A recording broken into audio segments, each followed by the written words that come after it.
I'm here with Amber. Yes. Correct? Amber Gross. Yes.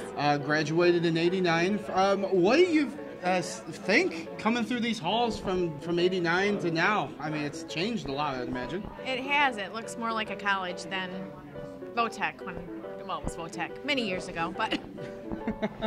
And what exactly did you take? I took the dental assistant program. And did that help you all in your career as you move forward? It did. I did that for probably about 3 years after I was married, and then I switched to a different. It's still in the medical field, but I've switched to pharmacy technician. Okay, I got you. So, when you see the new programs that are around here, I mean, what do you guys think? Is I think your son? My son is, yes, he's going to be coming next year. He's going to do the EMT program. That's cool. That is awesome. That's cool. So, And I think he's going to be a junior then? yes. So, a 16, 17-year-old kid learning stuff that 30 and 40-year-olds start getting themselves into. That's true. That's got to be a really nice thing, especially for his career as he moves forward. Yes. I think he's interested in the Yes. emergency Since, medical thing. Since he's been like 2. Okay, I gotcha. What would you like to say to students, not just to your son, but to students walking through these halls, kind of as advice, words of wisdom, so to speak, that you can impart on them? That there's many opportunities to take advantage of it now before you spend the money to go to college and then don't go into that career field. I would suggest doing it now instead of later. And Ken, you're an alumnus here. Yes. When did you graduate? Well, 1975 and 1976 is when I was here for electronics class. All right, and what is going through your mind right now as you walk these halls? Well, I've been here a couple times recently, so it's, I've seen some of it, but I wanted to come and take the tour today. Electronics class is not electronics class anymore like it was back in the 70s. That same classroom now is, I believe, robotics, but they build these little robots that are amazing. So the electronics class that you took, did it help you at all as you went forward in your career? It did.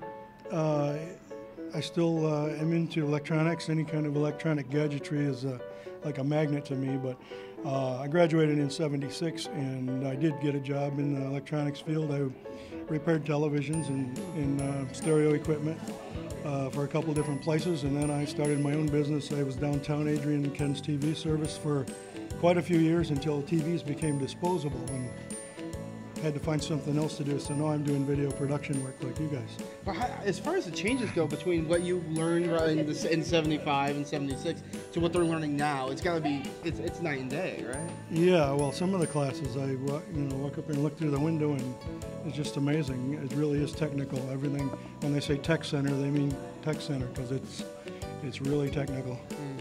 Is there any type of advice or anything you would like to give to these young students walking these halls? Can you impart your wisdom on them?